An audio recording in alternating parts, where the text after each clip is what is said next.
පැරණි ක්‍රිස්තියානි චිත්‍ර බැලුවොත් අපිට බොහෝ විට ජේසුස් වහන්සේගේ හිස වටා හේලෝ එකක් ආලෝක කවයක් දකින්න පුළුවන්. මේ ආලෝක කවයට එහෙම නැත්නම් හේලෝ එකට ප්‍රභා මණ්ඩලය, ආලෝක වලල්ල, ප්‍රභා වලල්ල කියලා විවිධ විශ්වාස සහ සංස්කෘතීන් වල සඳහන් වෙනවා. හැබැයි මේක ලස්සනට එහෙම නැත්නම් අලංකාරයට විතරක් කරන එකක් නෙමෙයි කියලා තමයි පැරණි සංස්කෘතීන් සහ පුරාණ ග්‍රන්ථවල සඳහන් වෙන්නේ. ඔවුන්ගේ විශ්වාසය අනුව මේ හේලෝ එකෙන් එහෙම නැත්නම් ආලෝක කවයෙන් ඉස්මතු වෙන්නේ කෙනෙකුගේ අභ්‍යන්තරයේ හටගන්නා ආලෝකයයි. ඉනර් ලයිට් කියන්නේ දිව්‍යමය භාවය, ප්‍රබෝධය එහෙම නැත්නම් මේ සියල්ලංගේම සංකලනයක් එකතුවක් වෙන සිම්බල් එකක්, සංකේතයක් කියලා තමයි ඔවුන් විශ්වාස කරන්නේ. අන්න ඒ හේලෝ එකට එහෙම නැත්නම් ආලෝක කවයට කියන තව නමක් තමයි ටෝරස් ෆීල්ඩ්, ටෝරස් ක්ෂේත්‍රය. ඔයගොල්ලෝ මේ කලින් දැනන් හිටියද? අද මම ඔයගොල්ලන්ට කියලා දෙන්නම් මිනිස් සිරුරේ සිට සූර්යයා දක්වා, සූර්යාගේ සිට මන්දාකිනි දක්වා මේ මහ මුළු විශ්වයේම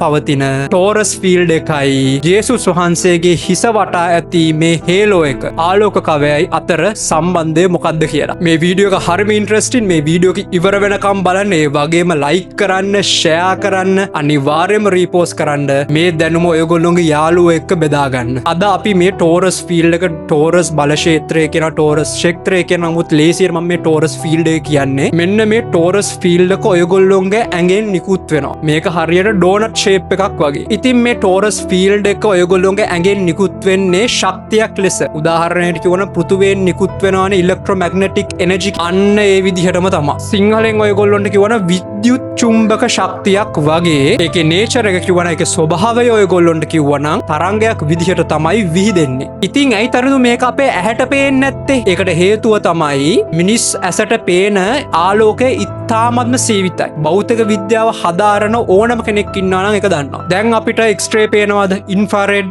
රේඩියෝ වේව්ස් ඒවා පේනවද? නෑ නේද? ඒවා ඔයගොල්ලොන් තියනවා කියලා දන්නවනේ. අන්න එහෙමම තමයි මේ ටෝරස් ෆීල්ඩ් එක. හැබැයි ඔයගොල්ලොන් තමයි බැටරි එක. මේ ටෝරස් ෆීල්ඩ් එක කොහොමද ක්‍රියා කරන්න කිව්වා නම් ඔයගොල්ලොන්ගේ කොඳු යට පෙළ දිගේ ඉහළට ගිහින් ඔයගොල්ලොන්ගේ හිසට ළඟා වෙලා එතනින් පිටතට විහිදිලා ශරීරය වටා ගිහින් නැවත ශරීරයට එන ලූප් එකක් වගේ සිස්ටම් එකක්. ඒකයි මම කිය ඩෝනට් එක පොළවේ මවා ගන්න. අන්න ඒ විදිහට තමයි ඔයගොල්ලෝගේ ශරීරයෙන් මේක විහිදෙන්නේ. ඒක නිසා අර පැරණි ක්‍රිස්තියානි චිත්‍රවලද, අපේ සිංහල සංස්කෘතියේ ඇති චිත්‍රවලද, හින්දු දහමේ දෙවිවරුන්ගේ හිස වටා ඇති මේ ආලෝක කවයද අවබෝධයට පැමිණි මනසක්, ඉලුමිනේටඩ් කොන්ෂස්නස් එකක් නියෝජනය කරනවා කියලා තමයි. තව ඔයගොල්ලෝ සරල කරලා කිව්වා නම් අවබෝධයට පැමිණි මනසක් කලින් කිව්වා වාගේ ඉලුමිනේටඩ් කොන්ෂස්නස් එකක සිම්බල් එකක්, සංකේතයක් කියලා තමයි සමහරු විශ්වාස කරන්නේ. බොහෝ පුරාණ සම්ප්‍රදායන් විශ්වාස කරන්නේ මේ මිනිස් සිරුර ඇස්, ලේ, මස්, අස්ථි වලින් සෑදුණු මේ නිකම්ම නිකම් ෆිසිකල් බොඩි එකක්. මේ භෞතික ශරීරයක් විතරක් නෙමෙයි. ස්පිරිචුවල් ආධ්‍යාත්මික එනර්ජටික් සිස්ටම් එකක් කියලා. එහෙම නැත්නම් ශක්ති පීඨයක් කියලා. දැන් ජේසුස් වහන්සේගේ ජීවිතය සහ උන්වහන්සේගේ උපමා පැරබල්ස් අපි අධ්‍යයනය කරලා බැලුවා නම් සමහර ඉතිහාසවේදීන් සහ විශ්ලේෂකයන් සහ විශේෂඥයන් විශ්වාස කරන දෙයක් තමයි උන්වහන්සේගේ දේශනවල පිටතට අර්ථය, outer meaning සහ ඇතුළත අර්ථයක්, inner meaning එකක් තිබ්බා කියලා. ඔයගොල්ලොන්ටම උදාහරණයක් ගෙනවනවා Luke 17:21 The kingdom of God is within you. දෙවියන්ගේ රාජ්‍ය ඔබ තුළ ඇති කියන වාක්‍යයත් Matthew 6:22 If your eye be single your whole body will be full of light. සිංහලෙන් සරලම කරලා කියවන ශරීරයේ පහන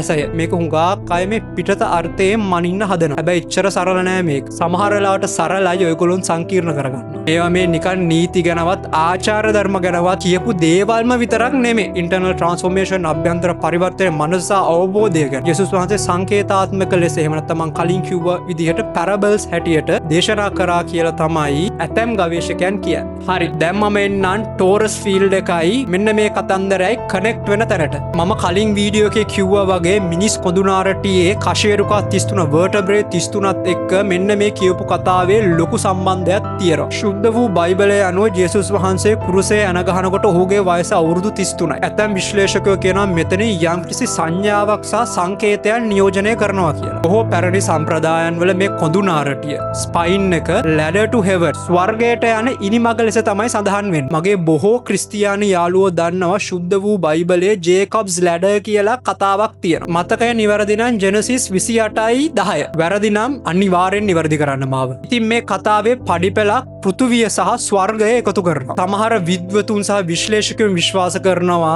මේ ඉනිමඟ සංකේතාත්මකව නියෝජනය කරන්නේ මිනිස් කොදු නාරටිය කියලා. ඔයගොල්ලොන්ට ඔක තේරෙන විදිහට තව සරල කරලා කිව්වා නම් මම කලින් වීඩියෝ එකේ කිව්වා මිනිස් සිරුරේ ජීව ශක්තිය පටන් ගන්නකොට යටම කශේරුකාවේ සිට කෙමෙන් කශේරුකාවෙන් කශේරුකාවට උඩම කශේරුකාවට ගිහින් හිස පාමුලට යන ඒ ශක්තිය එහෙම නැත්නම් මේ කතාව සම්බන්ධ කරන හිස පාමුලට ඒ යන ගමන earth to heaven පල්ලෙහාම ස්ථානයේ සිට ඉහළටම යන කතාව කියලා. හරියට පහළම තත්වයේ සිට ස්වර්ගයට යන ඉහළටම යන ගමන් මාර්ගය වගේ කියලා. යෝග හදාරන කට්ටිය දන්නවා මේ ක්‍රවුන් චක්‍රයක මෙතන තියෙන චක්‍රයක තමයි උඩම චක්‍රයක කියලා. ඉතින් ওই ස්වර්ගයේ කතන්දරයි දිව්‍ය ලෝකේ කතන්දරයි ක්‍රවුන් චක්‍රයකයි කුණ්ඩලිනි ශක්තියයි මේ ඔක්කොම ඔයගොල්ලොන් ලස්සනට කනෙක්ට් වෙනවා. මේ අදහස ටෝරස් ෆීල්ඩ් එකට කනෙක්ට් කළොත් මම කලින් සඳහන් කරා වගේ මේ ජීව ශක්තිය කොදුනාරටිය පහළම සිට ඉහළටම ගොස් හිසට ළඟා වෙලා එතනින් ශරීරය වටා ගිහින් නැවත ශරීරයටම එන කන්ටිනියුවස් ලූප් එකක් ටෝරස් ලූප් එකක් වගේ. අර මම කලින් කිව්ව ඩෝනට් ෂේප් එක ඔයගොල්ලොන් ඔළුවේ මවා ගන්න. දැන් ජේසුස් වහන්සේ කුරුසේ යන ගහනවානේ. සමහර සිම්බෝලික් රිප්‍රසන්ටේෂන්ස් වල සංකේතාත්මක අර්ථකථන වල මේ ක්‍රොස් එක මේ කුරුසේ රිප්‍රසන්ට් කරන්නේ නියෝජනය කරන්නේ මිනිස් ශරීරය කියලා කියනවා. වර්ටිකල් සිරස් ලයින් එක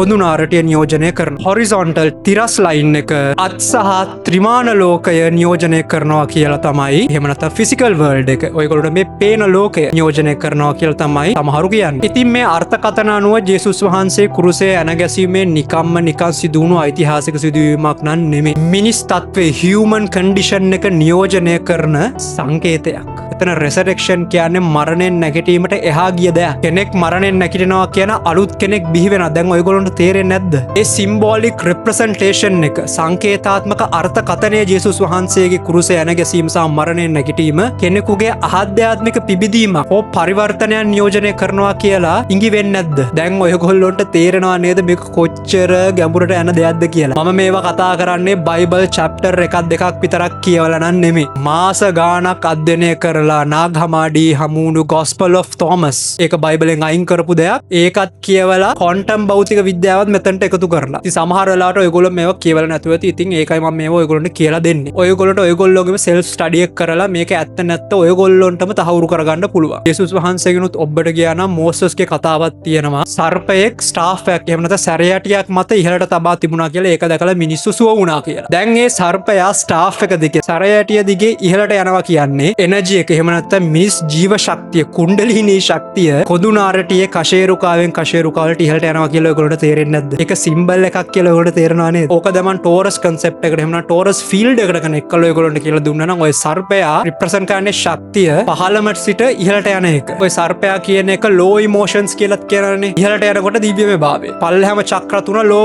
ඉමෝෂන්ස්. උඩම චක්‍ර කිහිපය හයි ඉමෝෂන්ස්. දැන් තේරෙනවා නේද? ඒ නිසා සර්පෙක් අල්ලන් දගලන්න එපා හැම කතාවෙම. ඒක රිප්‍රසන්ට් කරන්නේ ශක්තිය ශරීරය වටා ගිහින් ඇති වෙන ලූප් එක. ටෝරස් ෆීල්ඩ්. පැහැදිලිද? ඉතින් මේ හේලෝ එක අංක 33 කොඳුනාරටිය සර්පයා අභ්‍යන්තර ආලෝක දෙවියන්ගේ රාජ්‍ය ඔබ තුල ඇති කියන අදහසයි ඔයගොල්ලොන්ට දැන් කනෙක්ට් වෙනවා. තමන්ගේ අභ්‍යන්තරය දකින්න.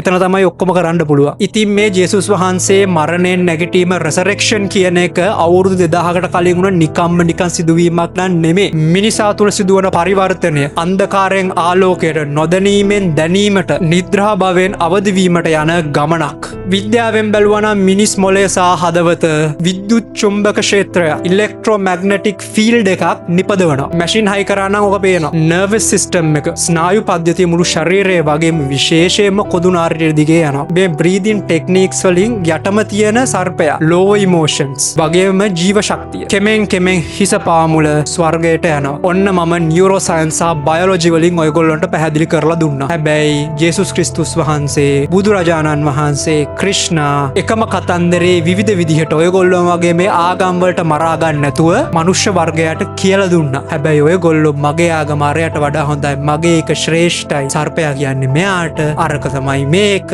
ඔයා මේක විශ්වාස කරේ නැත්නම් අනිවාර්යයෙන්ම අපාය යනවා කියලා මේ හියුමන් ඊගෝ එක තියෙන්නේ. අන්න ඒක ඉස්සරහට දාලා තමන්ගේ දිව්‍යමය භාවය යටපත් කරනවා. ඒක තමයි මම කිව්වේ දෙයක් පිටතින් මයින්ඩ් එපා හොඳට ස්ටඩි කරන්න කියලා. ඔය නූතන ලෝකේ හඳුන්වන මේ ටෝරස් ෆීල්ඩ් එක ෆිසික්ස් වලින් දකින්න පුළුවන් ෂේප් එකක් හැබැයි මේක ඒ කාලේ හිටපු මිනිස්සු පැහැදිලි කරේ හේලෝ එකක් ආලෝක කවයක් ප්‍රභා මණ්ඩල සමහර වෙලාවට මගේ මතයනු බුදුරැස් වෙන්නත් පුළුව අපි ඒක දන්නේ නෑ හැබැයි පණිවිඩය වැදගත් ඒක නිසා සහෝදරයා සහෝදරිය සැබෑ වෙනස පිටත ලෝකයෙන් එන්නේ නැහැ ඒක සිදුවෙන්නේ තමන්ගේ අභ්‍යන්තරය තුල පමණයි දෙවියන්ගේ රාජ්‍ය ඔබ තුල ඇති කියන වාක්‍යයේ තේරුම ඒක වෙන්නත් පුළුවන්